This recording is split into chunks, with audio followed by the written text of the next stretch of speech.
Après des heures d'interrogatoire, nous voici maintenant enfermés ensemble. Mais qu'attendons, mon cher cousin? Avoir le plaisir de nous voir nous étriper avant de trépasser?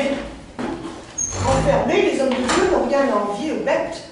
Vous êtes inquiets, messire? Tu n'as jamais eu besoin de plus de 2 mots pour glacer les sangs sorcières. Tu m'envoies ravi. Allons, mes enfants, revenez avec moi sur les chemins de notre Seigneur. Il est encore temps. La peste soit de ton église. Vous vous vautrez dans le luxe tandis que vos sots et pieux pénitents crèvent. Vous prenez le bien et vous torturez ceux qui sont différents. Vous n'avez donc jamais pu oublier? Comment?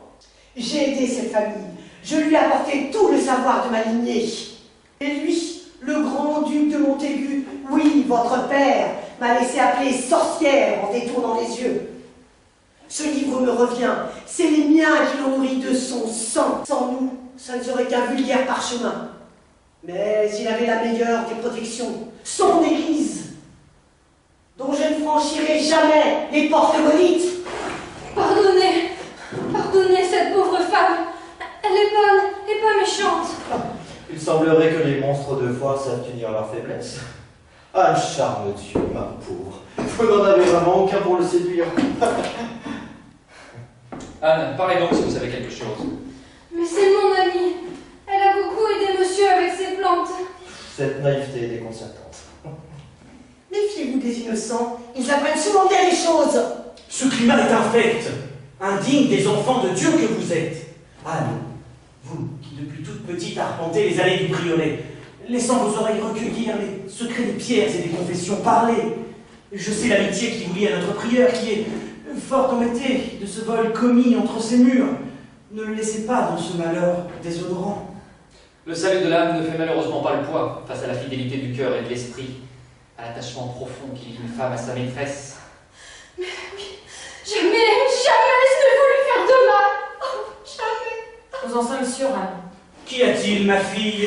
Je ne suis la fille que de mon père. Un père aimant, qui m'a donné la force de voir les choses autrement, observant le monde avec des yeux neufs, sans les barrières de la foi ou la crainte de la magie. Livrez-vous sans crainte, Anne. Personne ici ne pourra vous juger. Oui, c'est moi qui ai volé le livre. J'avais entendu le prieur parler des choses magiques qu'il contenait. J'ai alors volé la copie que j'ai remise à ma maîtresse en laissant l'original dans l'église, afin que la fille de la quinote puisse le récupérer. Après tout, c'est à elle, et puis, c'est mon amie. Je sais qu'elle m'aidera. Quoi de plus naturel pour une épouse que de vouloir sauver son mari? Tais-toi, je maudis ta descendance. Et quoi de plus naturel pour un amant épris de vengeance que de chercher à disculper sa maîtresse, femme de son cousin et ennemie mortelle? Eh bien voilà, nous y sommes. Tendez bien l'oreille, mes douces brebis égarées.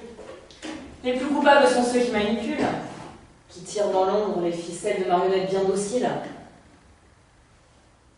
J'ai d'abord cru ma mère quand elle m'a avoué le vol. Quoi douter de sa mère? Il ne manquait selon elle qu'un détail pour pouvoir guérir mon père, finir ce dessin, commencé par vos soins, et qui représente la fresque du prieuré. Cette fresque magnifique devant laquelle je m'assois à chaque office. Elle est surprenante, oui. Le plus étrange est que j'ai pu en voir une en tout point semblable en Bretagne, avec cette étoile lumineuse, flamboyante. C'est de ça dont parlait le prieur l'autre jour. J'ai tout entendu, mais je n'ai rien compris. J'ai alors rapporté les faits à ma maîtresse. Ah, mais visiblement, à cette vieille folle. Par chance, j'avais demandé à mon vieux précepteur de m'instruire sur sa symbolique. Je n'ai eu aucun mal à reproduire la partie manquante de mémoire. Je n'avais qu'à fermer les yeux pour la voir aussi nette que je vous vois. J'ai voulu annoncer la bonne nouvelle à ma mère. Je l'ai trouvée dans vos bras.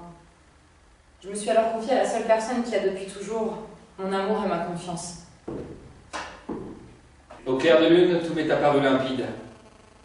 Iphigénie m'a envoyé chercher la fleur rouge sang, et la nuit m'a caché aux yeux de tous. Cette étoile scintillante sur la fresque était la comète du ciel d'hier?